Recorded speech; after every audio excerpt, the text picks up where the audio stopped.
yang kita siap atau tidak siap, sengaja atau tidak sengaja ya. Ada dua, yang pertama adalah kemajuan teknologi, yang kedua adalah adanya pandemi COVID-19 ini.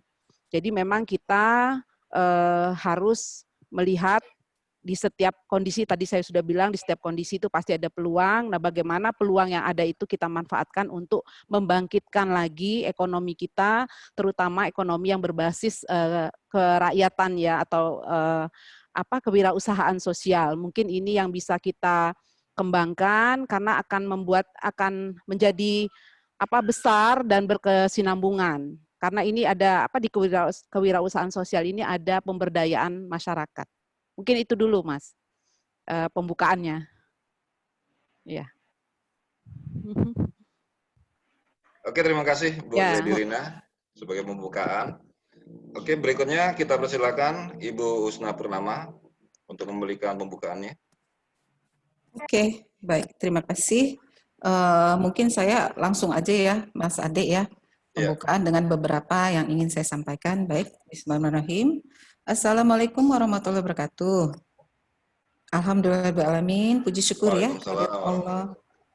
kehadirat Allah Subhanahu wa taala serta salam salawat kita sanjung agungkan pada junjungan Nabi besar Muhammad SAW, bahwa sama seperti yang disampaikan oleh Ibu Zaidirina tadi, kita sampai saat ini masih berwebinar melalui Rilis ID bersama Dinas Komunikasi dan Informatika, diskusi online bersama Bupati Pesawaran, yang insya Allah ya Pak Moderator, kita tunggu kehadiran beliau. Ibu Dr. Zaidirina Wardoyo yang terhormat, senior saya, merupakan lulusan pertama dari PDIE Unila, good Bu. Dan Mas Ade Yunarso dari Rilis ID yang penuh kreativitas demi kemajuan bangsa, insya Allah. Gerakannya, amin. Semua adalah untuk kemajuan bangsa. Terima kasih atas waktu yang diberikan. Bapak, Ibu, Saudara, kita memang merasakan bagaimana keadaan ketika awal mulanya muncul COVID-19 ini. Tadi sudah sampaikan oleh Pak Moderator ya. Rasanya kita merasa seperti penuh ketidakpastian. Akan seperti apa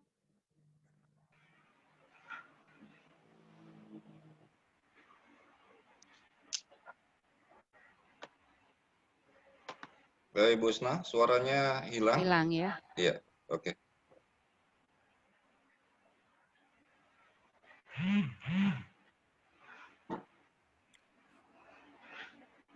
Ibu Usna, apa bisa mendengar saya?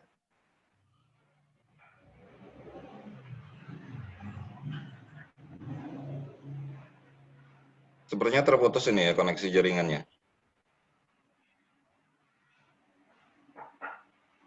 Kita tunggu sebentar lagi. Oke, sudah online kembali bersama kita, Bu Usna. Silakan Bu, silakan dilanjutkan. Aduh, maaf. Ini suaranya masuk nggak? Masuk, tapi agak kecil. Agak kecil. Oh ya Allah. Aduh, maaf. Iya, Bu. Ini yang saya bilang tadi agak kesulitan kita ya. Pakai yang satu laptop rupanya ditimpa laptop yang lain. Bu Zaidirina. Iya. Oke, bisa saya lanjut ya. Oke. Baik Bapak Ibu, karena memang selama pandemi COVID ini kita langsung merasakan ya, baik masyarakat maupun pemerintah, business maker semuanya mengalami gejolak ekonomi yang tinggi. Yang juga kita bisa melihat dari pertama adalah daya beli masyarakat yang menurun, Pak Moderator. Daya beli masyarakat yang menurun ini otomatis akan menyebabkan mereka nggak punya uang ya untuk mendapatkan atau membeli produk-produk yang dihasilkan sektor perusahaan. Sehingga otomatislah secara ekonomi, sektor-sektor perusahaan tersebut sebagian produknya tidak terbeli oleh masyarakat. Ujungnya, akhirnya mereka nggak mau rugi. Tak adalah perusahaan yang tidak profit motif kecuali yayasan, panti-panti, kemudian yang non-profit lainnya. Tapi tujuan perusahaan memang semuanya adalah profit motif.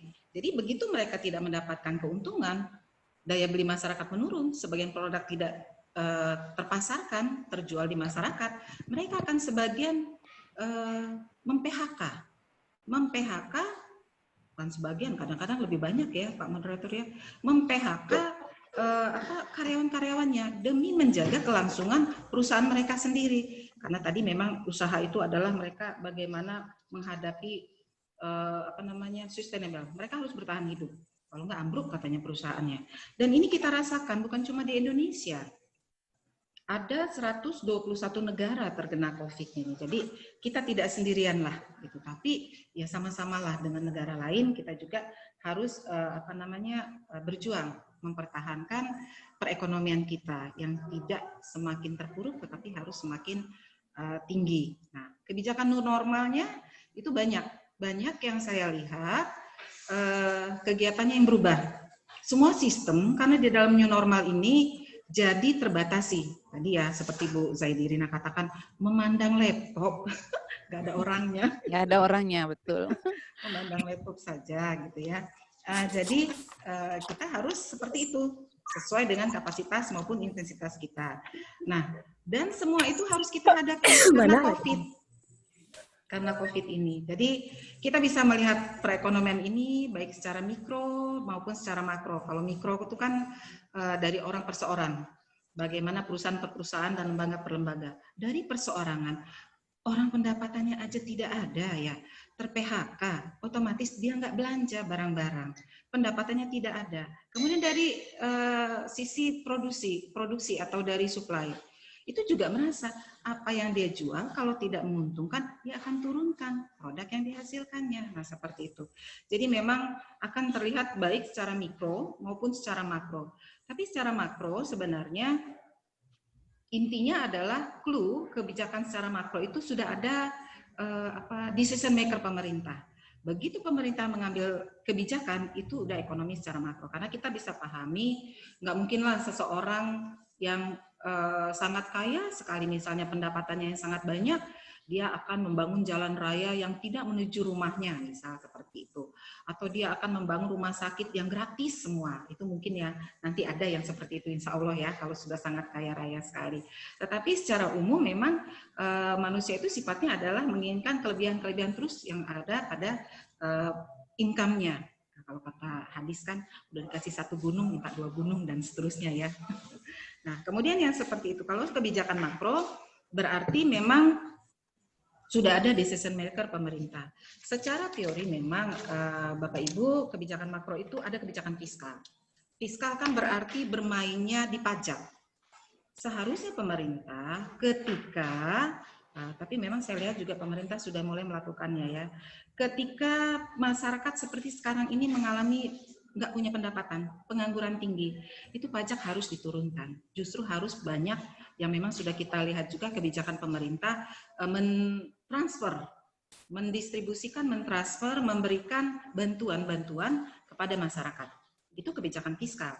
Sedangkan satu lagi adalah ada beberapa kebijakan di dalam ekonomi itu, ada lagi kebijakan moneter. Ini yang main adalah bank sentral. Bank sentral ketika melihat pengangguran banyak, bank sentral harus punya kebijakan menurunkan tingkat suku bunga. Artinya apa? Oh, daripada uang simpan di bank ya, bunganya kecil, lakukanlah investasi, meningkatkan, menggerakkan rakyat untuk meningkatkan perekonomiannya. Lakukan investasi, keuntungannya bisa dilihat.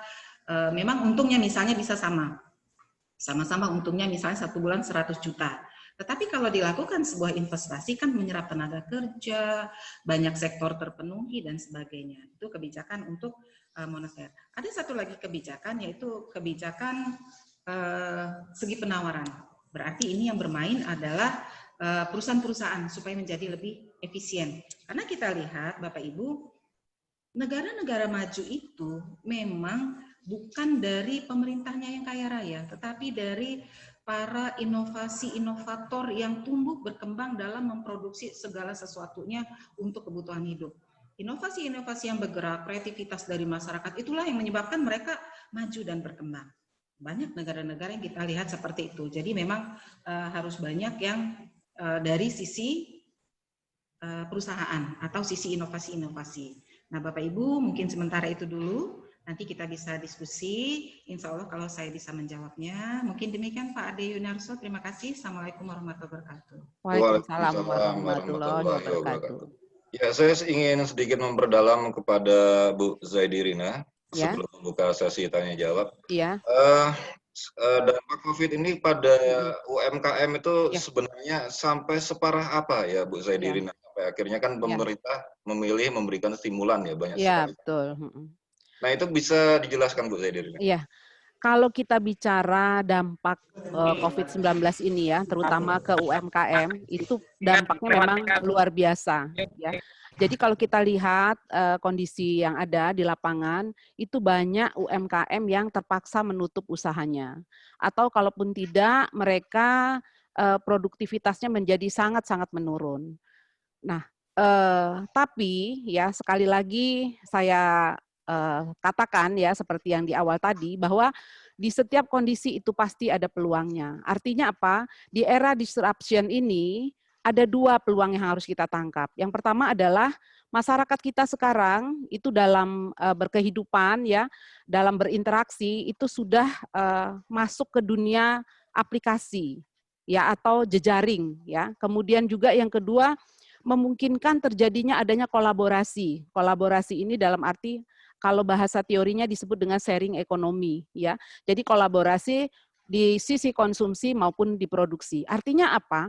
Artinya orang yang tidak punya sumber daya, contohnya tidak punya modal, itu dia tetap akan bisa berusaha. Bagaimana kita mempertemukan antara sektor moneter dan sektor real ini. Itu yang pertama. Nah, kemudian ya ada juga beberapa jalan ya yang bisa kita ambil. Yang berikutnya adalah kita terutama untuk pemerintah daerah ya, ini saatnya kita sekarang mulai menginventarisir berbagai potensi. Potensi itu ada potensi warga desa, ada potensi kawasan perdesaan. Nah ini yang harus sekarang kita mulai inventarisir. Contohnya adalah potensi warga desa atau potensi desa. Kalau kita sudah bisa menginventarisir potensi dari warga desa, maka kita akan membuat, tadi saya bilang kolaborasi tadi, sharing ekonomi. Artinya, warga desa atau desa yang memiliki bahan pangan umpamanya, maka dia akan bisa membantu desa atau warga desa lainnya. Nah, kebutuhannya desa atau warga desa yang lain ini apa? Ini bisa saling membantu. Kemudian yang kedua adalah bagaimana kita memanfaatkan stimulus atau bantuan-bantuan yang sekarang banyak dikucurkan oleh pemerintah pusat maupun provinsi maupun kabupaten ataupun kota. Nah, jangan sampai program contoh-contoh seperti program pemulihan ekonomi nasional ya, itu ternyata tidak tepat sasaran. Jangan sampai seperti itu. Karena selain harus tepat sasaran juga harus merata yang merasakan manfaatnya itu. Nah, ini harus segera kita manfaatkan betul. Kemudian juga ada CSR dari perusahaan. Saat inilah perusahaan-perusahaan itu membantu masyarakat itu dengan mengeluarkan CSR-nya yang menumbuhkan produktivitas. Jadi tidak untuk konsumsi, tetapi untuk kegiatan-kegiatan yang produktif. Kemudian juga memanfaatkan teknologi. Ini yang paling penting. Jadi sekarang masyarakat kita, kalau di teori pemberdayaan ini kita sudah melompat ini Mas Ade ya. Jadi kalau di pemberdayaan itu kan ada masuk manusia atau masyarakat yang tidak berdaya, kemudian transisi, kemudian berdaya, kemudian mandiri, dan baru masyarakat kreatif dan inovatif. Kalau sekarang ini udah lompat kita, jadi jangan sampai udah tidak berdaya, transisi, berdaya, balik lagi tidak berdaya, jangan. Tapi tidak berdaya, transisi, berdaya, lompat mandiri, dan langsung lompat kreativitas dan inovasi, itu yang paling penting. Nah kemudian, yang ini yang paling yang saya bilang tadi, bagaimana kita mempertemukan sektor moneter dan sektor real. Ini saya lakukan sendiri nih, Mas Ade. Jadi saya membuat percobaan ya, percobaan yang berisiko tinggi sebetulnya. Saya bulan Desember mendirikan koperasi lembaga keuangan mikro syariah. Sampai OJK itu izin OJK resmi. Jadi mungkin satu-satunya di Provinsi Lampung yang berizin resmi OJK dan izin Kementerian Koperasi dan sebagainya. Itu OJK sampai bilang, Bu, apa nggak salah? Ibu ini kok lagi akan terjadi COVID, ya pandemi COVID, kok Ibu malah buka lembaga keuangan mikro gitu kan? Apa nggak salah? Tapi saya selalu berpikir selalu ada window opportunity ya, selalu ada peluang. Dan ternyata benar. Jadi saya sudah membantu dari bulan Desember sampai hari ini, itu hampir 1.000 pengusaha kecil, usaha kecil dengan NPL 0,3%. Ya, dan OJK juga kaget lagi, kok bisa Bu, NPL-nya hanya 0,3%. Nah, karena pada saat kita mempertemukan sektor moneter dan sektor real, ini memang kita betul-betul melihat usaha mana yang yang memang bisa kita bantu ya, yang mana usaha yang kita bisa bantu dan bisa memberikan multiplier efek untuk usaha-usaha yang lain. Nah, mungkin itu dulu Mas. Ya, terima kasih. Ya, terima kasih. Menarik sekali ini. Langsung Ya. aplikasi ya. Jadi Bu Ya. Sedina lembaga keuangan mikro syariah. dan bisa membantu 1.000 UMKM ya. Ya, betul. Baik, kita simpan dulu pertanyaan selanjutnya. Saya ingin membuka kesempatan kepada para sahabat Anak Nijama untuk bertanya, baik pada Bu.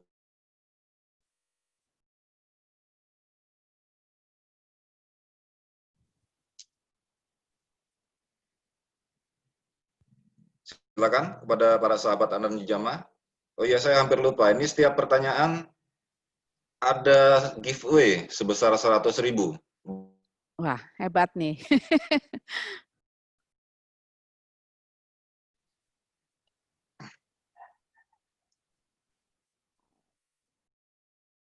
Baik, mungkin masih ini ya, belum tune in ini para sahabatnya. Saya ingin berdalam lagi nih, Bu. Ada yang tanya itu kayaknya, Pak Ade? Iwan. Atau triknya, mengkolaborasikan tadi. Ya, silakan. Oke. Silakan Mas. Dari Fakultas Ekonomi Saburai. Silakan. Ya. Menarik dari Ibu Jedina tadi. Agak putus. Saya mungkin ke. Maaf Mas, namanya siapa? Dari mana? Iwan Zulfikar.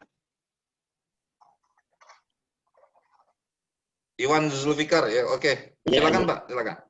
Oke. Menarik tadi dari Ibu Jedina tentang loncatan. Menurut saya itu mungkin udah 5.0 ya. Artinya peran manusia itu di sini.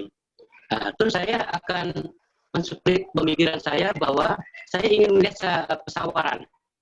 Pesawaran yang homogen itu adalah pertanian dan perkebunan.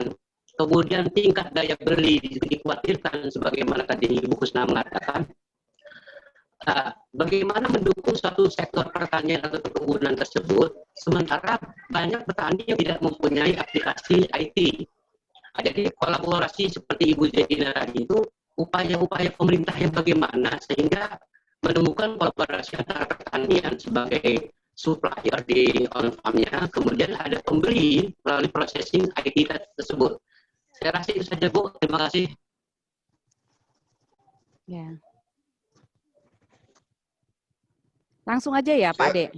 Ya, langsung. Terima kasih Pak Iwan Zulfikar. Ya, silakan. Ya, oke. Jadi agak sebetulnya putus-putus ini saya nerima ya, agak putus-putus ya Mas ya. Jadi gini, di masa era sekarang ini memang kita seharusnya ya pemerintah pusat, provinsi maupun pemerintah daerah kabupaten kota itu harusnya menyiapkan minimal tiga infrastruktur teknologi ya. Yang pertama adalah internet Pak, memang. Jadi sekarang ini kalau nggak ada internet kayaknya sama aja bohong ya Pak ya. Nah jadi yang pertama adalah Internet of Things atau jaringan internet ya. Kemudian yang kedua adalah teknologi untuk listrik murah, Pak. Ya, seperti energi surya dan sebagainya yang kedua. Yang ketiga adalah teknologi untuk pertanian atau farming teknologi ya, smart farming ya. Jadi pertanian di sini bukan hanya pertanian ya, tapi juga ada perikanan, teknologi perikanan, pertanian. Sebetulnya itu 3 teknologi yang fundamental yang harusnya disiapkan oleh pemerintah. Nah, tetapi memang kita juga memaklumi bahwa keuangan daerah kita ini sangat terbatas ya Pak ya. Jadi memang harus pinter-pinternya ya. Nah ini pinter-pinternya pemerintah daerah melihat. Jadi ada skema-skema pembiayaan Pak. Jadi di baik pemerintah pusat maupun juga dari luar ya, dari luar negeri itu ada skema-skema pembiayaan ya. Nah, kita bisa pilih skema pembiayaan yang paling tepat untuk kita, tapi juga meringankan, tidak berat ya, tapi dia harus sesuai gitu ya. Jadi macam-macam ada pembiayaan itu, ada pembiayaan infrastruktur di luar non anggaran ya, kemudian juga ada Indonesian infrastruktur financing ya macam-macam itu. Nah, memang harus kreatif. Jadi pemerintah daerah harus jemput bola, banyak koordinasi, banyak konsultasi ke pemerintah pusat, juga harus buka jejaring. Karena sekarang ini zaman sekarang kita kelebihan yang ada itu harus kita tangkap. Kemudian ya ada prinsip yang harus kita pegang, Pak. Prinsip kita pada saat sekarang ini adalah kita harus bisa memanfaatkan desentralisasi atau kewenangan untuk mengatur diri kita sendiri itu harus kita optimalkan betul. Kemudian yang kedua, bagaimana kita memanfaatkan jejaring yang ada ya. Kemudian juga keberagaman. Jadi kabupaten, itu desa apalagi ya, itu banyak sekali keberagaman yang bisa saling melengkapi. Tadi saya sudah cerita Pak ya, satu punya ini gitu ya. Nah kemudian juga yang paling penting adalah partisipasi publik. Nah ini yang harus kita tumbuhkan ini adalah partisipasi publik. Karena apa? Pemerintah itu sudah banyak urusan, Pak. Udah banyak urusan, banyak beban, kemudian keuangan juga terbatas ya. Jadi kalau kita masyarakat ini tidak bisa berpartisipasi secara aktif, memberikan saran, memberikan solusi, kemudian membantu apa yang bisa kita bantu ya. Nah, inilah yang disebut dengan kolaborasi tadi. Jadi kita jangan berpikir hanya aduh sumber daya nggak ada. Tapi kita harus kreatif dan inovatif tadi. Itu, Pak. Baik, terima kasih sekali Bu Zaidirina atas penjelasannya. Ada 3 hal yang menurutnya harus disiapkan oleh pemerintah, yaitu internet, teknologi untuk listrik, murah, dan partisipasi publik. Baik, saya buka kembali kesempatan pada para sahabat Anda Nijama yang ingin bertanya. Saya persilahkan.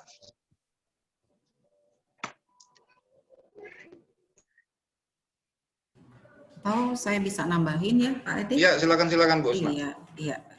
Tadi bagaimana kolaborasi ya, tadi kan yang ditanyakan Pak Iwan antara pemerintah dengan petani gitu ya, Pak Iwan ya. Nah jadi saya memang melihat pembukaan new normal ini kan sebenarnya karena rasa sayang pemerintah ya, rasa sayang pemerintah kepada masyarakatnya. Karena kalau dibiarkan saja kita terus dalam keadaan COVID itu ya, yang tidak boleh keluar rumah, tidak boleh berusaha dan sebagainya, ini lama-lama perekonomian akan hancur, tidak ada pertumbuhan. Bukan lagi dia stuck, tapi justru dia akan merosot. Dan ini bahaya sekali untuk sebuah negara. Nanti lama-lama banyak hutang lagi, kan repot seperti itu. Sedangkan masyarakat harus makan, minum, dan sebagainya. Tetap mau sekolah. Orang tua itu kan nggak mau, anaknya nggak naik kelas ya, karena 1 tahun ini kita COVID. Nggak akan ada orang tua yang mau seperti itu. Jadi memang kebijakan pemerintah itu adalah membuka new normal. Memang dengan COVID kemarin penurunan yang tadi sudah disampaikan oleh Pak Moderator, turunnya pendapatan kita dan sebagainya ya. Terus keadaan-keadaan yang memang semua negara, hampir lebih dari 121 negara itu mengalaminya.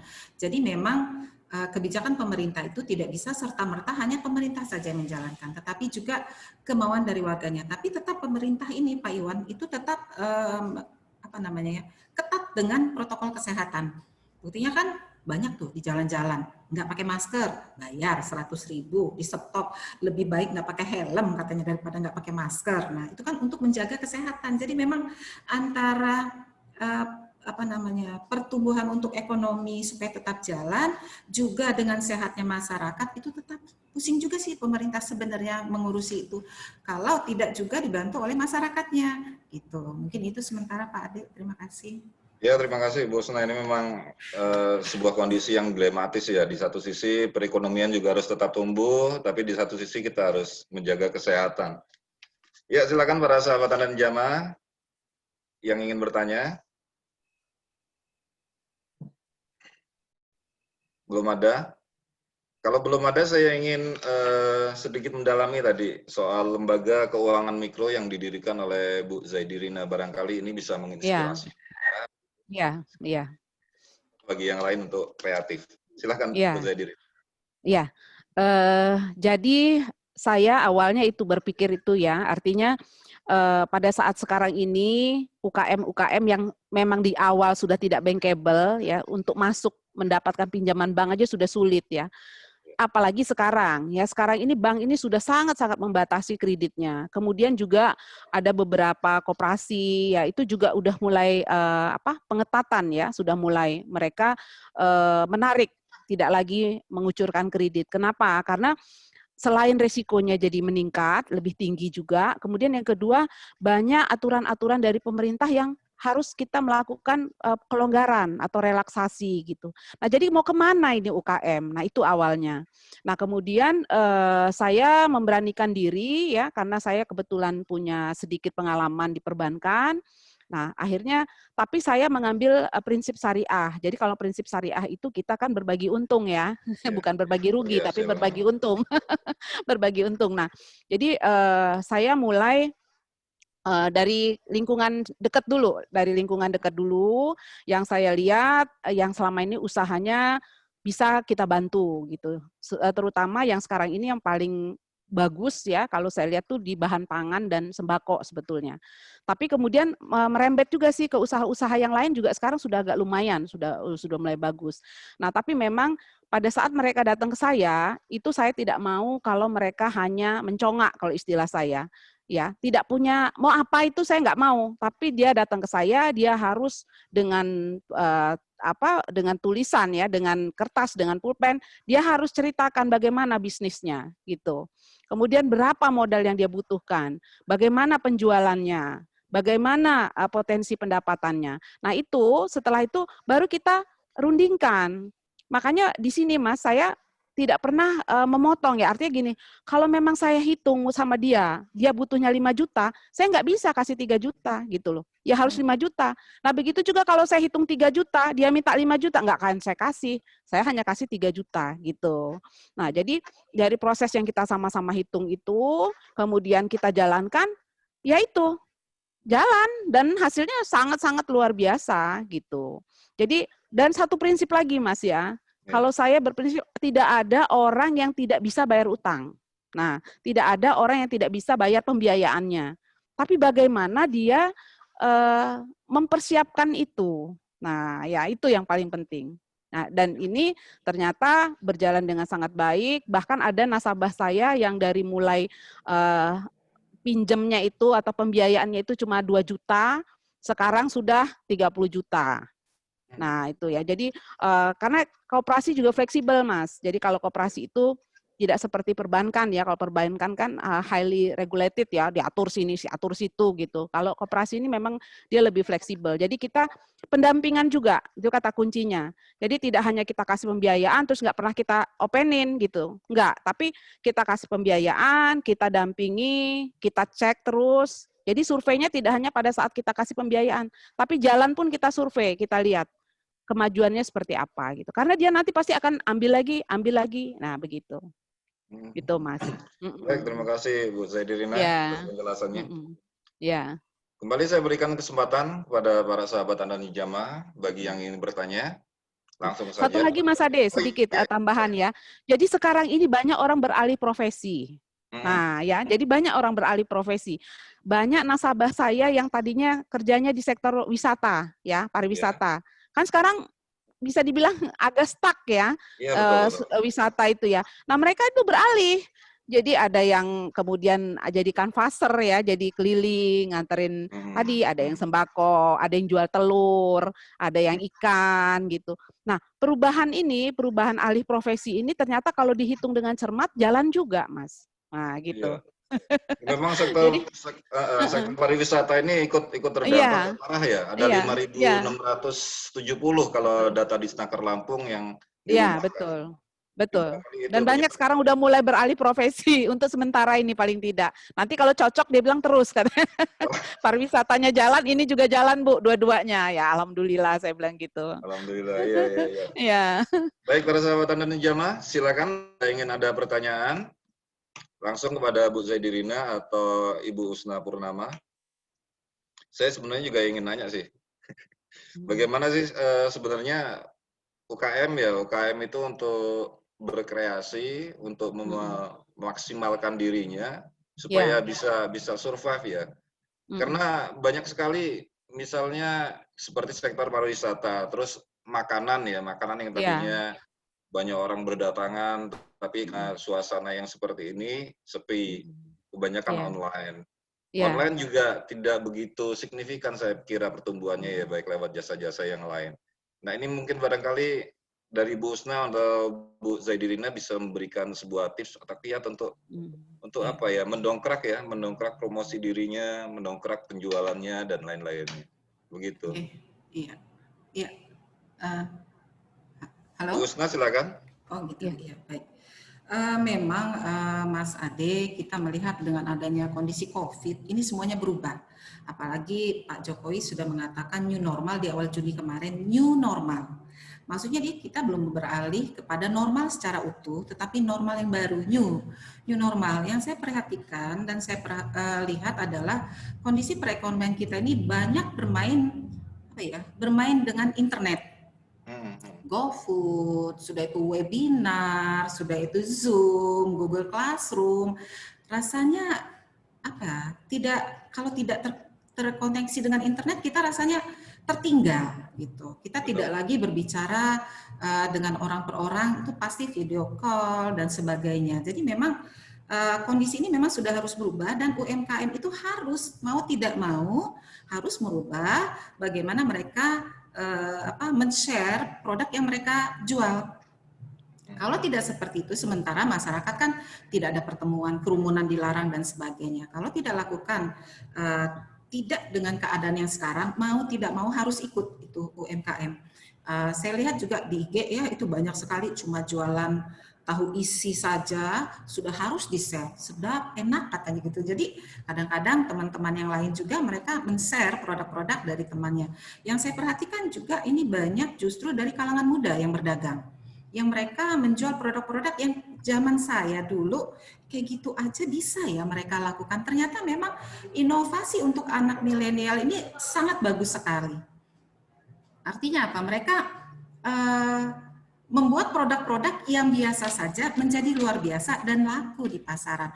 Dan itu harus dimiliki oleh para UKM kalau tidak mau tertinggal. Kalau tertinggal ya udah habis nanti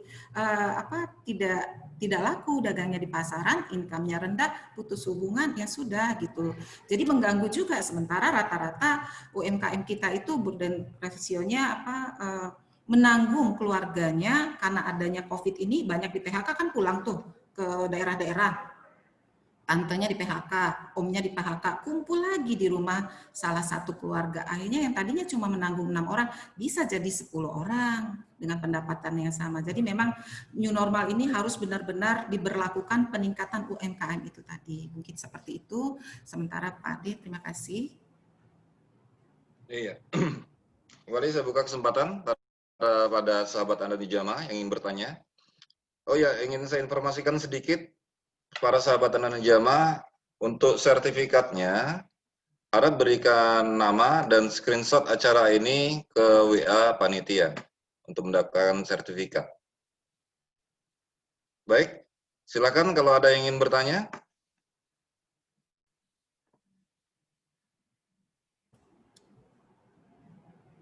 Atau Saya lagi lah. Ya, kalau tidak bertanya. Assalamualaikum. Ya, silakan Pak Iwan Zulfikar lagi ya. Ya kalau masih ada yang lain dulu lah. Oke, Gak apa-apa sambil nanti. Saya nanya ya. Ya silakan Pak. Ini, mumpung ini ada apa Ade, acara ini kalau bisa rutin. Ya. Kemudian yang kedua, saya lihat tawaran ini adalah wilayah secara demografi dan geografi dia berhimpitan dengan Bandar Lampung. Apa salahnya UKM yang ada tadi ada Ibu Dedina tadi, UKM pembuat coklat itu bagaimana menciptakan nilai tambah dari produk hasil perkebunan coklat tersebut sehingga coklat itu bisa menyamakan rasa-rasa seperti silver queen. Yang kedua, bagaimana Pemda Kabupaten Pesawaran bisa mendatangkan pabrikasi sehingga coklat itu nilai tambahnya ada di Kabupaten Pesawaran tersebut.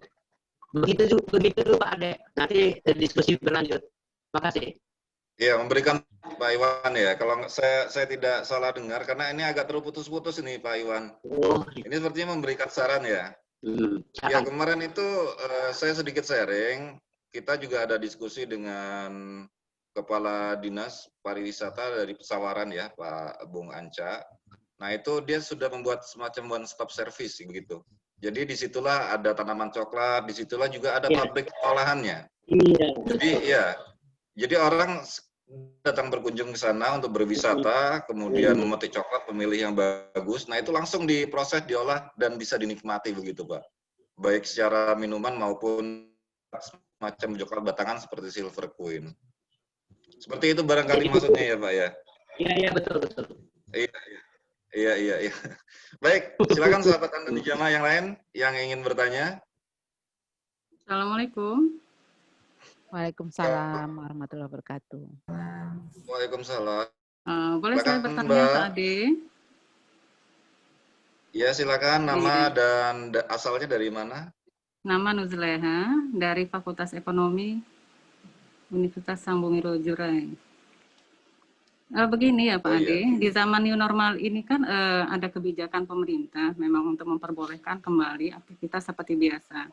Ya tentunya dengan memperhatikan protokol kesehatan seperti mencuci tangan, menjaga jarak, atau memakai masker.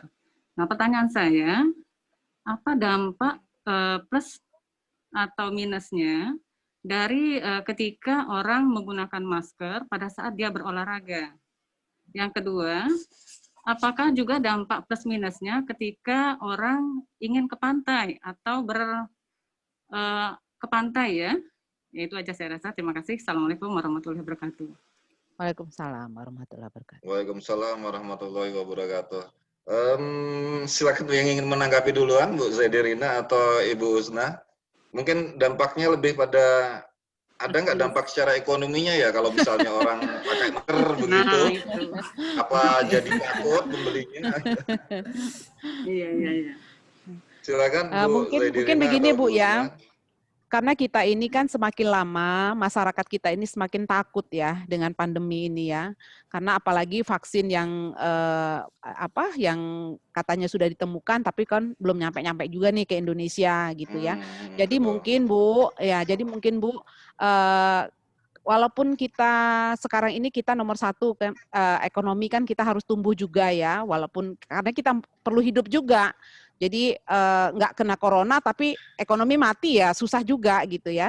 Nah jadi memang tetaplah Ibu beraktivitas seperti biasa, kalau jualannya jualan gitu. Tapi memang sekarang masyarakat juga memilih Bu, kalau dilihat jualannya itu menerapkan protokol kesehatan, artinya dilihatnya bersih, yang jualnya pakai masker, udah gitu dikasih tudung-tudungnya plastik dan sebagainya, itu mungkin malah menarik minat orang untuk membeli ya, baik itu beli bawa pulang ataupun juga makan di situ. Nah kemudian juga kalau umpamanya dilihatnya Ibu itu juga khawatir dengan kesehatan gitu. Jadi pembeli ini juga merasa nyaman gitu Bu.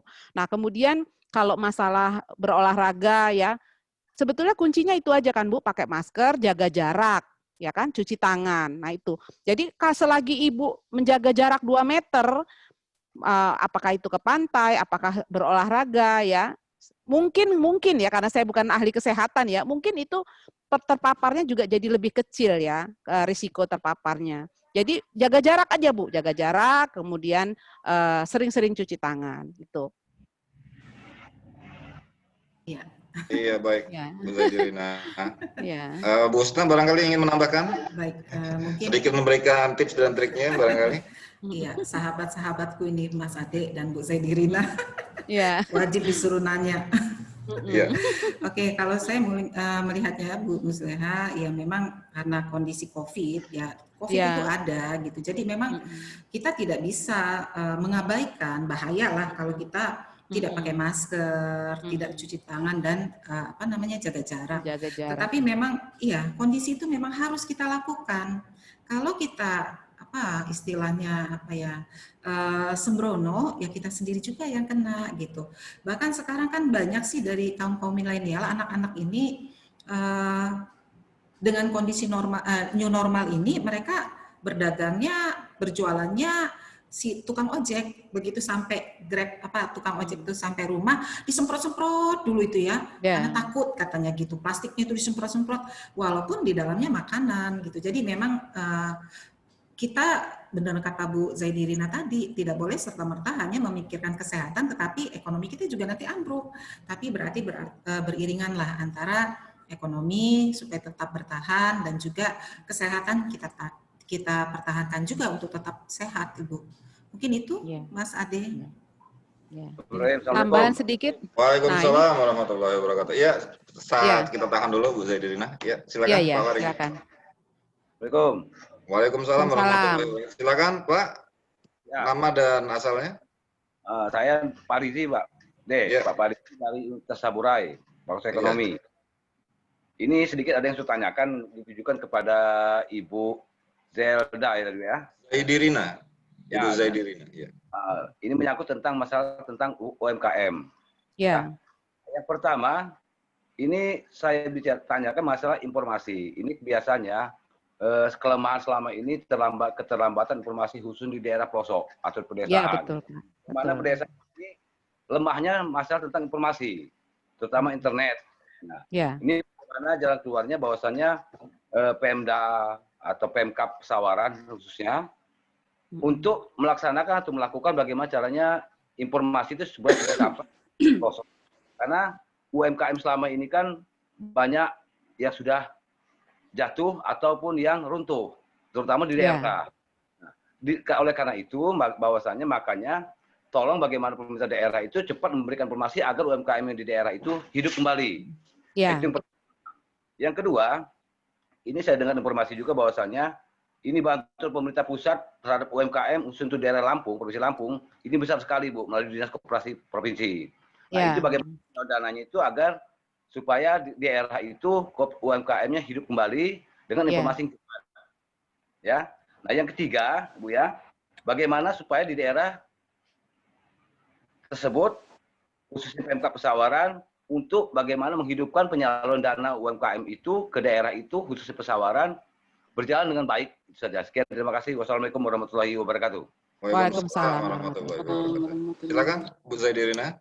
Oke ya, jadi yang pertama Pak, tadi sudah saya katakan bahwa tugas pemerintah ini seharusnya menyediakan teknologi yang fundamental, salah satunya adalah internet. Nah, tetapi karena keterbatasan juga, maka kita harus mencari jalan keluarnya Pak.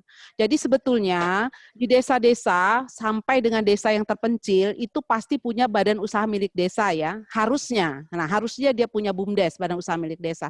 Nah, badan usaha milik desa ini sebetulnya bisa menyelenggarakan internet itu. Tidak gratis, nanti warga masyarakat kan bayar ke dia kan, nah jual kuota gitu. Nah itu bisa. Jadi nanti ada, sekarang ini ya sudah ada yang membuat koperasi satelit desa namanya. Koperasi satelit desa itu nanti bisa bekerja sama dengan BUMDes, mereka akan menyiapkan peralatannya ya, gratis itu disiapkan dulu. Nah, nanti kemudian dibayarnya setelah warga masyarakat menggunakan internet. Kan bayar tuh. Nah, baru nanti BUMDesnya bayar ke koperasi. Itu sudah ada di beberapa provinsi seperti di Sumatera Barat, di Jawa Barat itu sudah banyak yang pakai itu. Nah, nanti mungkin ke depan insya Allah ya kalau nanti saya ini kan saya sudah mulai mau aktif nih di pemerintah Provinsi Lampung. Nah, mudah-mudahan kalau saya nanti sudah aktif di situ, akan saya coba masukkan nih teknologi-teknologi yang di tempat lain sudah, kok kita belum ketinggalan ya. Tapi memang tetap harus sistemnya tidak tergantung pada pemerintah ya. Jadi artinya tadi kita galakkan kolaborasi tadi Pak. Jadi bagaimana dengan sumber daya yang ada pada kita, pada desa, itu bisa berjalan. Nah, kemudian yang bantuan UMKM, Pak. Nah, bantuan UMKM ini saya punya pengalaman pribadi juga. Jadi kemarin, Banpres yang 2,4 juta, itu banyak sekali UMKM yang nggak tahu bahwa ada Banpres 2,4 juta itu ya. Sehingga Lampung menyerap hanya 3% dari dana yang ada. 3% pun saya agak ragu ya, agak ragu. Nah, kemudian saya punya pemikiran, saya menghadap Ibu Gubernur ya. Saya mohon izin dengan Ibu Gubernur untuk menggunakan jaringan. Kembali lagi tadi saya udah bilang jaringan ya peluang kita. Jadi saya gunakan jaringan dari Dekranasda, jaringan PKK, kemudian juga jaringan BUMDes karena kebetulan saya sebagai pembina BUMDes Lampung ini ya. Nah, Jaringan 3 jaringan ini, kemudian saya bentuk kelompok-kelompok dan saya sebarkan lewat WA apa yang dibutuhkan untuk masuk di bantuan UMKM ini sudah terjaring hampir 5.000. Dalam waktu cuma nggak nyampe 10 hari, karena itu mendadak, saya dapat ide itu mendadak dan waktunya udah mepet, udah mau tutup ya. Jadi ada hampir 5.000 yang kita bantu dan sebagian di Bandar Lampung sudah ada yang cair 2,4 juta itu. Terakhir binaan-binaan UMKM, binaan Bayangkari, ibu-ibu Bayangkari juga ikut ke kita, ada sekitar 100 orang itu masuk juga pendataannya. Nah, artinya apa? Itu tadi saya bilang lagi, partisipasi publik, partisipasi kita. Bagaimana kita selain kita memberdayakan sekeliling kita, juga kita membantu teman-teman yang lain. Jadi kemarin itu saya mendata hampir 5.000 itu seluruh kabupaten kota seprovinsi Lampung. Alhamdulillah masuk semua 15 kabupaten kota itu. Mudah-mudahan. Halo? Ya. Ya, Bu. Nah, dari Pesawaran alhamdulillah banyak, Bu ya. Kemarin yang saya bantu pendataan alhamdulillah banyak di Pesawaran. Kita sekarang berdoa aja mudah-mudahan di awal Oktober ini nanti pada dapat semua nih 2,4 jutanya. Amin. Ya, amin ya, mudah-mudahan. Ya. Ya. Jadi sekarang memang Pak Ade, yang kita butuhkan adalah tindakan nyata. Yang sekarang ini adalah tindakan nyata. Jadi segala permasalahan, segala persoalan itu jangan kita pikirin, tambah ruwet, akhirnya kita tinggalkan, nggak kita kerjakan. Nggak, tapi sekarang kita bagaimana kita tindakan nyata dan mencari solusi. Ya, jadi mencari solusi, tadi saya bilang, stimulus tuh, bantuan tuh banyak sekali dari pemerintah. Jangan sampai kita jadi penonton aja. Nah, itu yang paling penting. Ya, itu aja, Mas. Ya, terima kasih sekali Bu Zaidirina. Ya. Ini karena memang kadang-kadang masalah sosialisasinya ya. Keluar. Ya. Ya, sebelumnya saya ucapkan selamat datang kepada Bapak Bupati Pesawaran, Dendi Ramadona, yang telah hadir bersama kita. Sebentar lagi. Terima kasih Bung Ate. Ya, Assalamualaikum warahmatullahi wabarakatuh. Waalaikumsalam warahmatullahi wabarakatuh. Bu Dr. Zaidirina, apa kabar Bu Dokter? Terima kasih, sehat alhamdulillah. Terima kasih Pak. Dan seluruh sahabat Andan Jejama, para peserta Zoom meeting webinar kita hari ini. Mohon maaf saya agak terlambat karena ada kegiatan yang harus saya kerjakan, tapi tanpa mengurangi rasa hormat dan juga rasa kebersamaan kita. Mungkin kiranya silakan dapat diteruskan kembali apa yang sedang diulas. Nah, saya akan masuk nanti apabila ada yang bertanya atau meminta penjelasan terkait program-program pemulihan ekonomi di Kabupaten Pesawaran. Silakan Bung Ade. Ya, terima kasih sekali Pak Bupati, Bung Dendi Ramadona. Ya, tadi seperti yang dijelaskan oleh Bu Zaidirina, ini persoalannya memang pada sosialisasinya yang lemah ya, Bu ya. Sehingga akhirnya dana bantuan presiden kalau saya tidak salah sebesar 2,4 juta itu hanya bisa terserap 3%. Itu pun sepertinya sudah dibantu oleh Bu Zaidirina yang di-push ke 5.000 orang itu ya Bu ya? Iya. Baik, tadi sepertinya ada yang ingin bertanya ini, Ibu Rohimah ya. Silakan para sahabat Andan Jejama. Ini Pak Bupati Pesawaran, Bung Dendi Ramadona telah hadir bersama kita. Silakan kalau ingin ada yang pertanyaan atau memberikan tanggapan.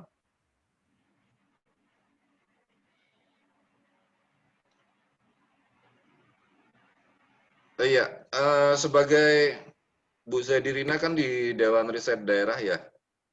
Iya Pak. Kalau selama ini UMKM yang misalnya kolaps karena COVID ini, itu kebanyakan bergerak di bidang apa ya Bu? Atau kondisi seperti apa yang sebenarnya menyebabkan mereka akhirnya bisa terpuruk dan tidak bisa bangkit lagi? Kalau menurut pengamatan Ibu? Sepertinya ya yang terdampak agak lumayan parah ya, itu adalah UMKM yang sektornya yang tidak, artinya bukan kebutuhan primer ya Mas ya. Seperti umpamanya produksi pakaian, nah seperti itu ya, itu memang agak terdampak yang agak lumayan parah ya.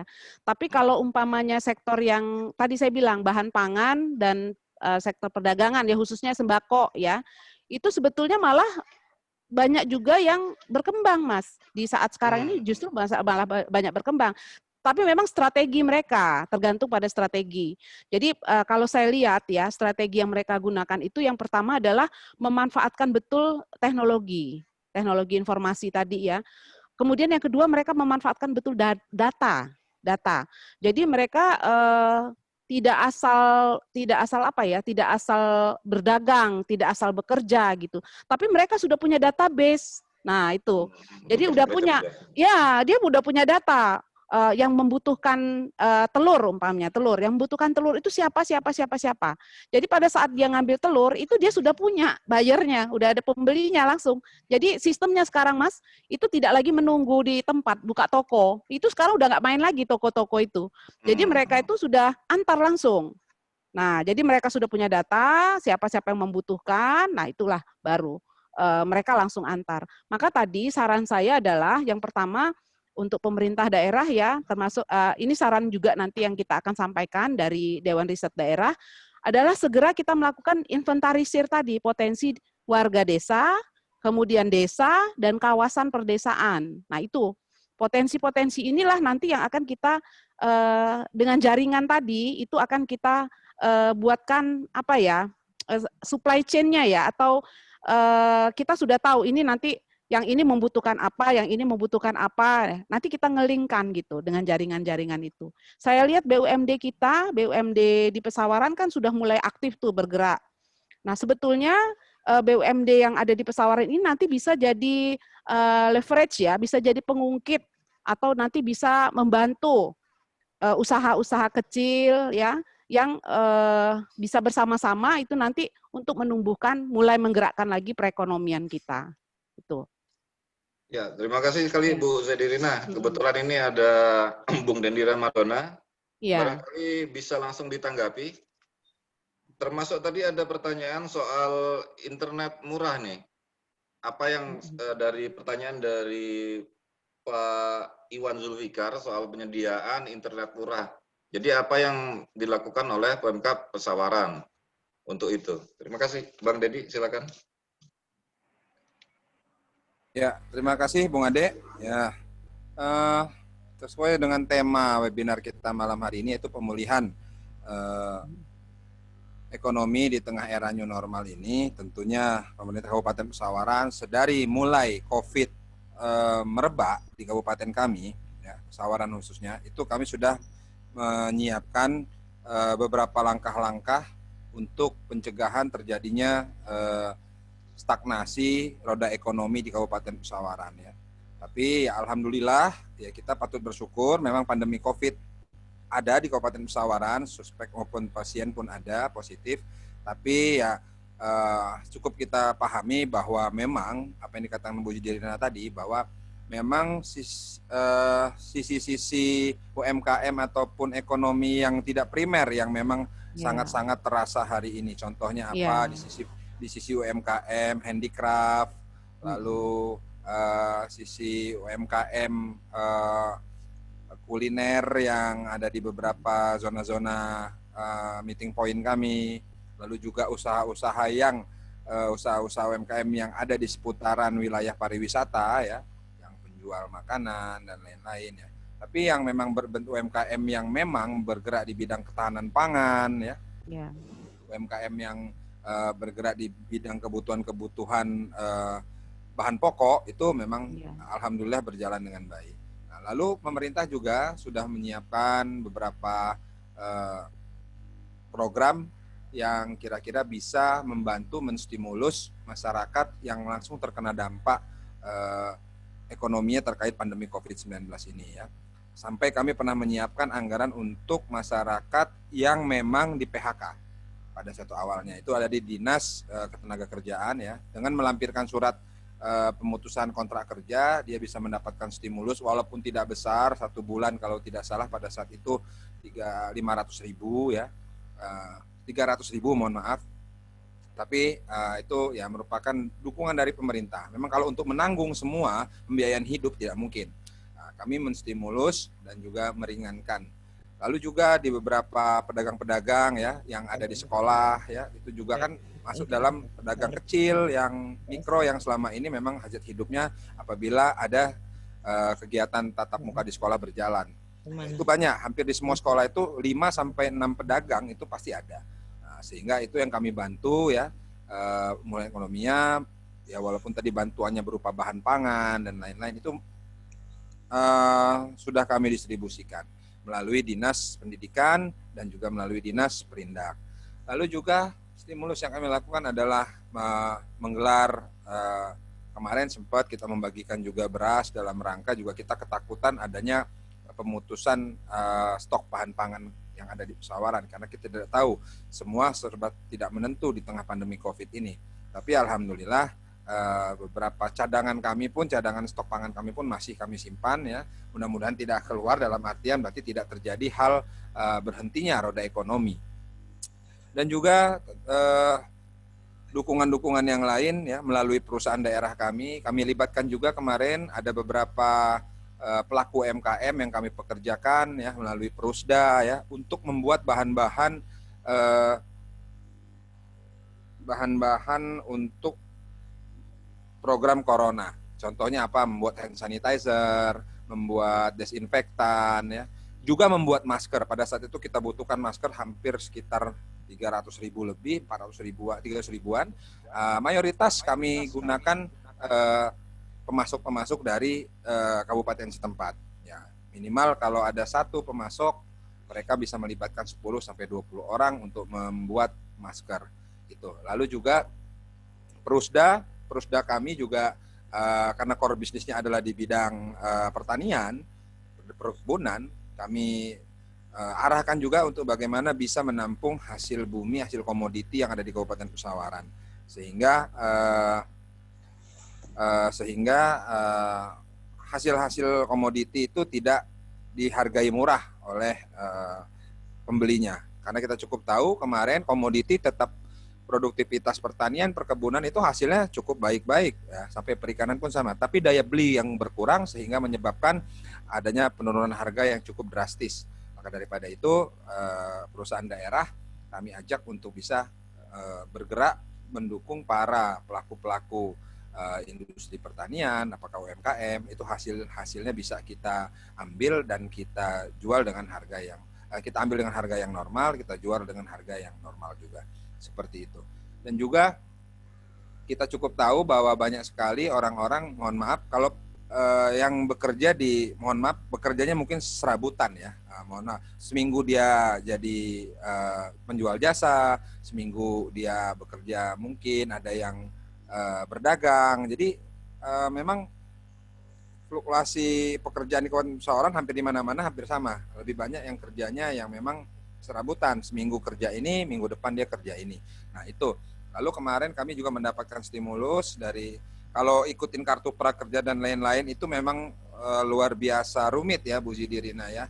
Karena kita tahu pendaftarannya melalui online dan administrasinya sangat rumit. Sehingga banyak yang menyerah pada saat itu, tidak menyelesaikan administrasi, registrasi untuk kartu stimulus prakerja tersebut dari pemerintah pusat. Ya. Kami ada solusi juga bahwa kemarin dapat juga kami punya program namanya pekerja ngabdi sosial, itu diinisiasi oleh Perusda kami ya, bahwa bagaimana bisa merekrut satu desa itu 2-3 orang untuk bekerja sama dengan perusahaan daerah untuk menjadi agent, untuk menjadi reseller, dan juga untuk kalau dia bisa meng-create, dia membuat sesuatu hal yang bisa dijual kembali. Itu kita ajak bergabung. Alhamdulillah sudah ada 327 pekerja ngabdi sosial yang ada di Kabupaten Pesawaran, ya minimal walaupun dia belum bergaji setara UMR, tapi dia sudah ada penghasilan per bulannya di tengah pandemi Covid ini.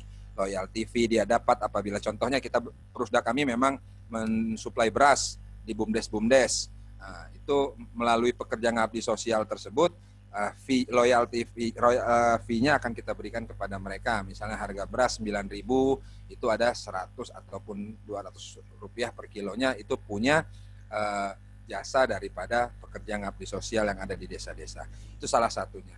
Lalu juga kita tahu bahwa pedagang-pedagang pasar dan juga pedagang-pedagang kuliner banyak yang terkena dampaknya juga. Kemarin juga kami menurunkan bantuan untuk pedagang, untuk UMKM kerajinan, juga kami turunkan bantuan-bantuan semacam, mohon maaf, sembako dan juga bahan pangan yang lainnya. Walaupun ya tadi saya katakan tidak untuk mencukupi kebutuhannya secara total, tapi minimal pemerintah memberikan bentuk perhatian dan stimulus ya, agar para orang-orang yang memang terkena dampak pandemi COVID di sisi UMKM ini dapat semangat kembali, ya kan, karena menyongsong era baru ini. Alhamdulillah sekarang sudah mulai bergerak, sisi ekonomi sudah mulai bergerak, pariwisata kami pun sudah kami buka kembali, ya. Walaupun ada lonjakan kenaikan pasien COVID, tentunya ini kita tidak jangan terhenti di sini, tapi saya bagaimana akhirnya mereka beradaptasi sendiri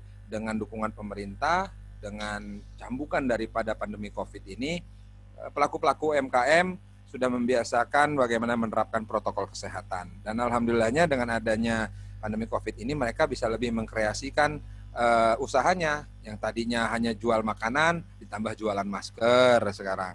Yang tadinya hanya jualan kaos ataupun di tempat wisata kami hanya berjualan handicraft ya, oleh-oleh, sekarang sudah menjual masker yang berlogo destinasi wisata kami seperti Pahawang, bentuk Siger dan lain-lain ya.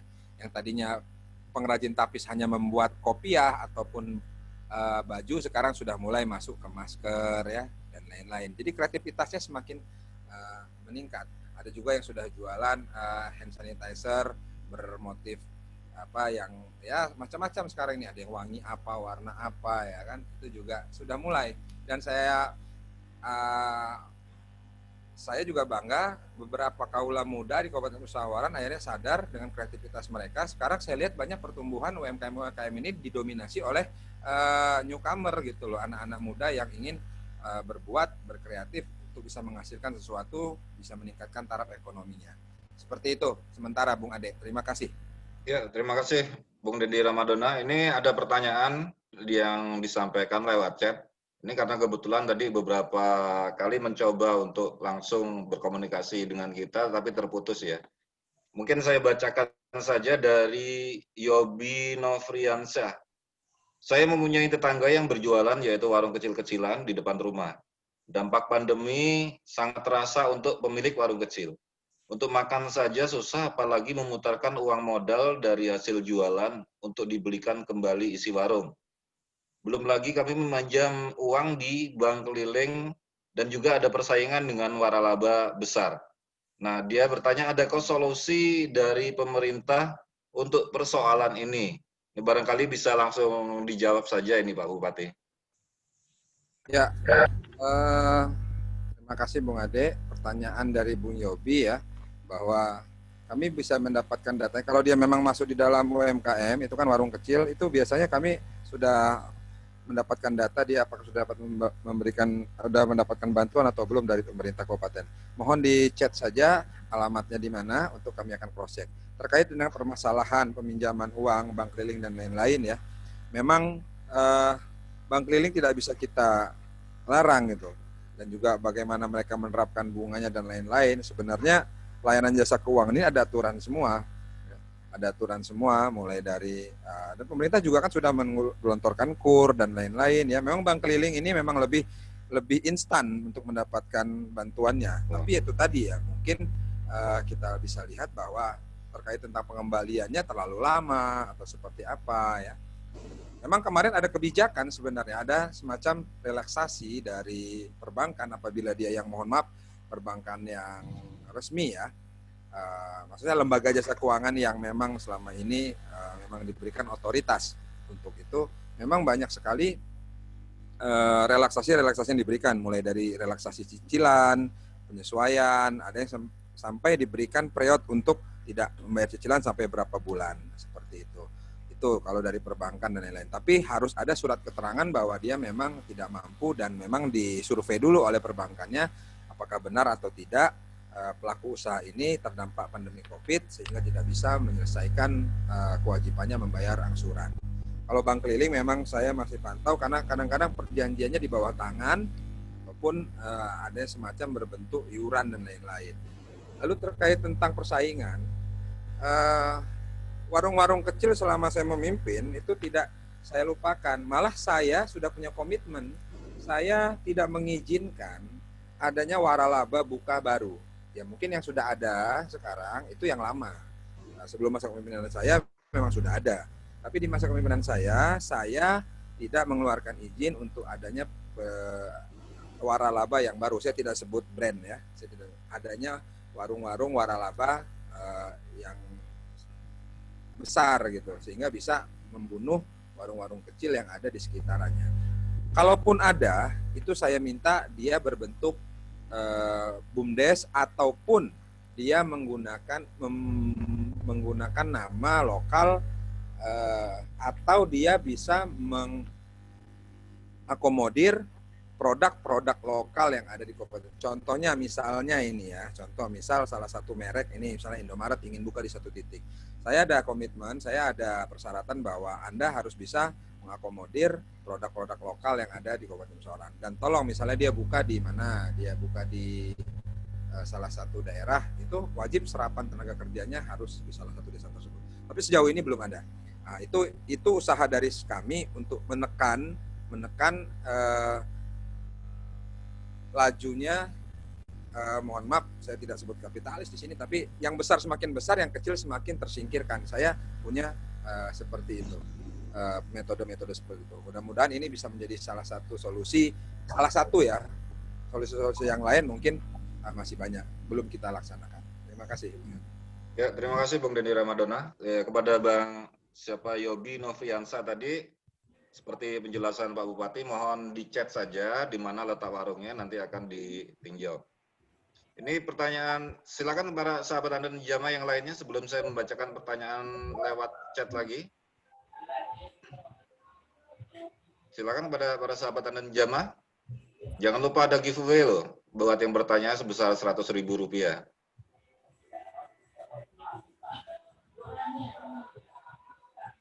Baik. Sambil menunggu, barangkali ini pertanyaan untuk Ibu Zaidirina dari Neti Natalia. Dia ingin mengetahui lebih rinci tentang satelit BUMDes. Kebetulan di desa saya sangat susah sinyal dan terima kasih Bu katanya. Silakan ya. Bu Zaidirina ya. Ya. Jadi kebetulan memang ada koperasi satelit desa ya. Jadi koperasi satelit desa ini memang bekerja sama dengan BUMDes yang ada di desa-desa untuk mengadakan internet ya. Jadi nanti BUMDes itu tetap harus ada bisnisnya dari situ untuk untuk membayar biaya pemasangan internet itu ya. Tapi memang di Lampung ini belum masuk. Nanti kalau ada kesempatan nanti saya akan bicarakan lebih rinci dengan Pak Bupati bagaimana supaya satelit desa ini nanti kita mulai masuk ke Provinsi Lampung dan syukur-syukur nanti Pesawaran duluan yang bisa menikmati. Amin. Mudah-mudahan dalam waktu dekat ini saya ketemu Pak Bupati, nanti akan kita bicarakan lebih detailnya, Mas. Iya, seperti yang dijelaskan oleh Bu Zaidirina tadi, pada masa sekarang ini internet itu menjadi sebuah kebutuhan yang sangat primer. Kebutuhan pokok ya, kebutuhan pokok. Maka dari itu kan butuh sebuah ada sebuah kebijakan barangkali bagaimana supaya internet itu bisa murah. Nah, ini tentu butuh ada turut campur dari pemerintah ya untuk mengintervensi. Karena kalau mengharapkan harga murah dari provider sepertinya kok sangat susah ya. Iya. Makanya nanti modelnya kerjasama ya, kolaborasi. Iya, betul. Ya. Ya, yang sudah bertanya silakan chat admin, biodata plus nomor HP. Nomor HP admin sudah ada ya. Ini tertera di sini bersama kita. Untuk pertanyaan dari Bang siapa tadi, Yobi ya. Dia nanya chatnya kemana, silakan juga bisa di-chat ke admin. Nanti akan diteruskan kepada panitia Bupati menyapa ini. Ya, silakan pada para sahabat dan jamaah yang lain, jika ingin bertanya. Mumpung ada Pak Bupati, ada Bu Zaidirina dan Bu Usna Purnama sebagai akademisi dari Universitas Saburai. Ya, ini kegiatan yang sangat bermanfaat ini, Pak Ade. Jadi mudah-mudahan masyarakat Pesawaran bisa memanfaatkan ya. Jarang-jarang nih Pak Bupati membuka diri, membuka diri untuk permasalahan, kemudian cepat lagi cari solusinya. Jadi tolong dimanfaatkan ini. Iya. Barangkali Pak Bupati bisa dijawab dulu soal program apa ya, internet murah ini untuk mendukung UMKM nih Pak Bupati. Barangkali ada semacam stimulus atau seperti apa yang sudah dilakukan dan atau akan dilakukan. Silakan Bung Dendi Ramadana. Ya, terima kasih Bung Ade. Terkait tentang internet ataupun kuota murah ya untuk internet di desa-desa ya. Memang kami sebenarnya ada program desa digital yang sudah kami inisiasi di beberapa desa. DEDI ya, program DEDI itu namanya, desa digital, yaitu kami mengendorse desa tersebut untuk bisa melibatkan masyarakatnya, terutama kaula mudanya, milenialnya, untuk bisa lebih memanfaatkan IT itu untuk bisa menambah menambah sebuah masukan lah gitu ya intinya ya. Tapi bukan hanya milenial sih sebenarnya. Mulai kami garap dari milenialnya sampai dengan ya orang-orang tua pun bisa. Jadi kami bagaimana bisa melek IT dulu lah satu desa tersebut itu. Ya kemarin kami sudah coba, kami sudah merekrut orang untuk bisa sebagai operator di desa tersebut untuk diberikan briefing karena menggunakan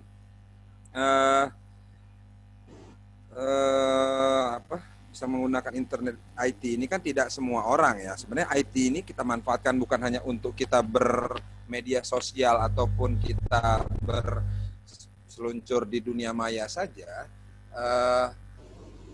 Lalu yang kita pikirkan adalah bagaimana dengan adanya teknologi ini bisa menambah penghasilan di tengah-tengah masyarakat. Dia bisa berjualan melalui media sosial ataupun melalui internet ya, dengan program dengan aplikasi-aplikasi e-commerce dan lain-lain ya. Contohnya apa? Sekarang ini kalau mau jadi pedagang nggak perlu harus punya toko. Ya, kita mau berdagang apa? Berdagang kopiah misalnya. Cukup saja kita modal foto, modal kepercayaan dengan si produsen ya.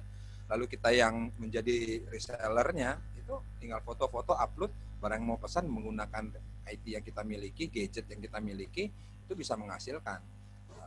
Lalu terkait tentang program DEDI, itu yang kita canangkan itu adalah Desa Hanura, Desa Sungai Langka, Desa Sukaraja. Nah, lalu mohon maaf satu lagi Desa Gunung Rejo, kalau tidak salah Gunung Rejo di sana. Tapi kemarin memang terhambat dengan adanya COVID ini ya, sehingga itu kan bukan dari anggaran APBD, memang kita mendapatkan sebuah stimulus dari yayasan dan juga NGO terkait tentang pengembangan desa digital di Kabupaten Pesawaran. Memang belum terasa signifikan. Lalu terkait tentang adanya internet murah, memang kami belum merealisasikan terkait tentang program tersebut. Tapi mengarah ke sana kami sudah mulai. Kami lagi mensolusikan bagaimana desa tersebut bisa, setiap desa itu harus memiliki wifi corner ya, yang memang dibiayai oleh APBD ataupun APBDes ya. Dan juga ada juga kemarin yang menawarkan saya, tapi konsepnya sedang saya pahami lagi ya, yang berlangganan internet itu 60.000 satu bulan. Nah ini bagaimana sistemnya? Apakah sistemnya bundling dengan pemerintah daerah ataupun sistemnya adalah memang benar-benar pure subsidi dari corporate seperti itu. Jadi masih saya petakan ya. Kalau saya sih berharap internet murah ini berjalan ya. Kalau 60.000 satu bulan ya semua orang pasti saya rasa mau, daripada dia beli kuota providernya, lebih baik dia berlangganan internet murah. Itu akan kami trial mungkin di satu desa, tapi desanya belum saya umumkan karena kesiapan daripada jaringan dan juga kesiapan daripada perusahaan yang akan masuk melalui program internet murah tersebut. Ini untuk sementara itu, Bung. Ya, terima kasih Bung Dendi Ramadana. Jawaban dari Pak Bupati ini sekaligus menjawab pertanyaan dari Fikri M. Akbar ya. Karena dia menanyakan daerah mana saja yang mendapat program desa digital. Nah, barangkali ini pertanyaan terakhir ini dari saya kembali bacakan. Ini sepertinya karena sinyalnya dari tadi agak terganggu ya. Dari Riana, bagaimana cara menjadi tenaga sukarela kabupaten sebagai reseller tersebut, Pak? Nah, ini sepertinya kembali lagi pertanyaan untuk Bung Dendi ini. Silakan Bung Dendi. Ya, untuk menjadi pekerja ngabdi sosial, yang kami singkat sih PNS ya, PNS itu pekerja mengabdi sosial, itu bisa menghubungi perusahaan daerah kami yang berlokasi di Hortipak, Desa Kurungan Nyawa, Gedung Tataan di sana. Atau nanti akan kalau apabila memang Anda tertarik untuk itu, serahkan mungkin di chat di sini ya, nomor teleponnya siapa itu, Mbak Riana ya, untuk bisa memberikan kontak personnya sehingga nanti akan ada kontak dari perusahaan daerah kami ya. Tapi yang pasti di daerah kita harus dulu ada semacam BUMDes ataupun adanya semacam produk-produk unggulan yang bisa kita ambil sehingga bisa kita jual kembali seperti itu. Ya, baik. Terima kasih, Bung Dendi Ramadona. Baik, sahabat Anda Jamaah, sepertinya itu tadi adalah pertanyaan terakhir. Mengingat waktu, saya persilakan untuk dari Bung Dendi Ramadona memberikan closing statement dan diikuti oleh Bu Zaidirina serta Ibu Usnda Purnama. Waktu dan tempat saya persilakan untuk Bung Dendi Ramadona. Baik, terima kasih, Bung Edo. Ya, saya di dalam kegiatan hari ini ya, tentunya berharap dengan adanya webinar ini adanya persamaan tujuan kita selaku masyarakat Bumi Anan Jejama ya, agar kita bisa memahami situasi pandemi COVID ini, harus kita ambil celah sempit yang ada di dalam situasi pandemi ini untuk bisa kita memperbaiki kondisi ekonomi kita masing-masing ya. Karena hampir banyak sekali sebenarnya celah-celah yang bisa kita ambil walaupun sempit di dalam pandemi COVID ini bisa meningkatkan taraf hidup ekonomi kita masing-masing. Ya, contoh saja sekarang tadi terkait tentang UMKM ya. Memang tidak bisa monoton di sini, kita hanya memproduksi satu saja. Misalnya kita selama ini sebagai pelaku wisata kuliner, cuman semuanya tidak bisa hanya satu saja kita berdagang kuliner, kita harus ada kreasi-kreasi yang lain. Itu tadi kita juga sebagai pengrajin masker dan lain-lain seperti itu. Jadi celah-celah sempit seperti itu. Dan juga hari ini tentunya desa-desa kita tolong digali potensinya ya, karena jelas pandemi COVID ini menyebabkan orang tuh haus akan refreshing, sehingga wisata-wisata yang mohon maaf yang ada di desa kita, yang mohon maaf wisata yang tidak membutuhkan kos yang begitu tinggi, hari ini sangat-sangat digemari. Maka kalau ada potensi-potensi sumber daya alam kita yang baik, ataupun ada keunikan, kekhasan di dalam wilayah kita, tolong diangkat oleh para sahabat Anan Jamaah yang hadir di sini. Dengan cara tentunya bersama-sama, bergotong royong. Contohnya, dengan pandemi COVID ini, di Pesawaran muncul destinasi-destinasi wisata yang bentuknya bukan destinasi yang mewah ataupun destinasi yang pangsa pasarnya elit ke atas, tidak. Mohon maaf, yang destinasi wisata yang pangsa pasarnya itu mohon maaf yang menengah, seperti ada kebun jeruk, ada kebun melon, Hortipak kami dibuka, lalu yang tadinya tidak ada mulai mohon maaf hanya danau kecil sudah bisa dijadikan tempat berwisata, hanya butuh sentuhan-sentuhan kreatif saja daripada para masyarakatnya, itu menjadi suatu nilai tambah tersendiri. Jadi memang hari ini dengan situasi pandemi COVID banyak celah-celah gerakan ekonomi yang bisa kita ambil celahnya. Mohon maaf, dengan ada pandemi COVID ini saja yang jualan bunga aja hari ini banyak sekali. Ya Bu Zidirina mungkin juga lagi gemar bunga juga nih sekarang. Yang dulu bunga nggak laku sekarang jadi laku. Yang biasa naik gunung sekarang pulang gunung bawa bunga sekarang. Ya, ada nilai tambah seperti itu. Jadi kreativitas kali ini yang dimunculkan, tapi memang bisnis retailnya memang berjalan gitu. Tidak menguntungkan banyak, tapi rutin seperti itu. Itu yang harus kita perhatikan di situasi pandemi COVID dalam rangka pemulihan ekonomi ini. Jadi saya harap seluruh sahabat Anan Jejama agar pemulihan ekonomi ini bisa berjalan dengan trennya ke positif, tentunya kreativitas kita harus kita lebih gali. Saya jujur selaku pemerintah tidak hanya berpangku tangan terhadap kreativitas masyarakat, tapi juga kami bergerak untuk bagaimana menstimulus ya semua aktivitas masyarakat yang kira-kira bisa meningkatkan taraf hidup ekonomi rumah tangganya. Itu, Bung Ade, yang dapat saya sampaikan. Terima kasih. Terima kasih, Pak Bupati, Bung Deni Ramadona. Kemudian closing statement berikutnya dari Bu Zaidi Rina Wardoyo. Silakan. Ya. Jadi saat ini kita sedang mengalami revolusi teknologi, kemudian juga sedang mengalami pandemi COVID-19 ya, sehingga terjadi perubahan yang fundamental dari cara kita hidup, kemudian cara kita berinteraksi, cara kita bekerja ya. Oleh karena itu, manfaatkan peluang yang ada, manfaatkan hak desentralisasi yang sudah diberikan oleh pemerintah, kemudian juga gunakan jejaring kita ya, kemudian juga keberagaman kita di desa-desa, di kabupaten ini keberagamannya masih terpelihara ya, dimanfaatkan. Kemudian yang terakhir adalah partisipasi publik. Jadi kita harapkan betul masyarakat Kabupaten Pesawaran, mari kita sama-sama berpartisipasi untuk sama-sama menggerakkan lagi perekonomian dan pembangunan di Kabupaten Pesawaran. Terima kasih. Terima kasih, Bu Zadirina. Kemudian berikutnya closing statement dari Ibu Husna Purnama, Dekan Fakultas Ekonomi Universitas Saburai. Silakan, Bu Husna.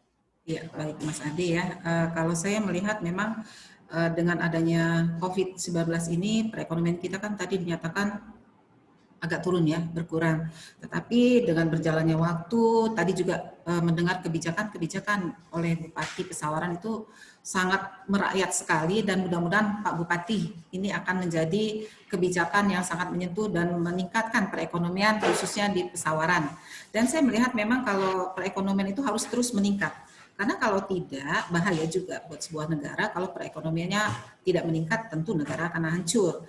Dan tentu saja usaha yang pertama adalah di bidang kesehatan dan makanan. Tadi sudah Pak Bupati juga menyampaikannya, dan nanti dari situ baru bergerak kepada usaha-usaha primer, sekunder, dan seterusnya gitu. Dan semangat terus ada antar sesama kita untuk saling terus membantu, dan saya juga percaya bahwa sinergi antara masyarakat dengan pemerintah itu akan berjalan dengan baik, di mana decision maker-nya itu adalah di tangan pemerintah. Dan tentu saja di antara kita tidak ada yang mau terkena COVID gitu, tetapi tetaplah kita menjaga kesehatan kita.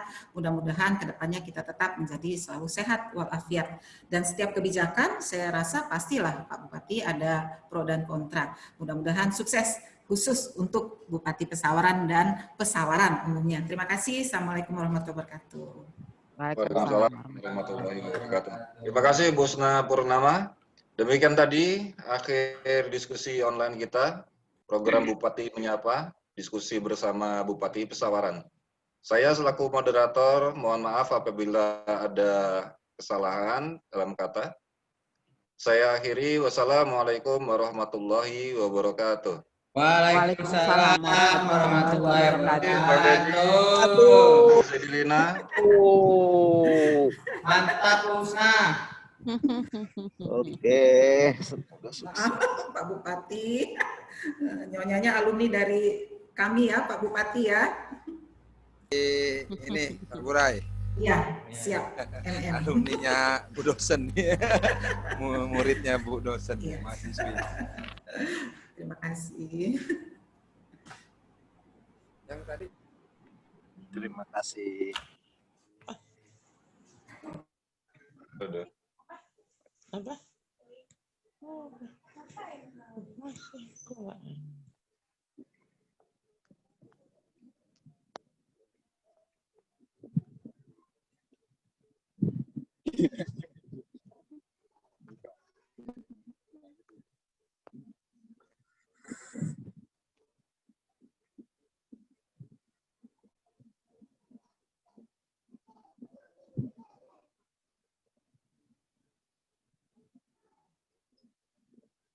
Oke, see you next game. Bulan depan ada lagi nih Pak Bos ini. Siap Pak Iwan, tergantung Mas Ade.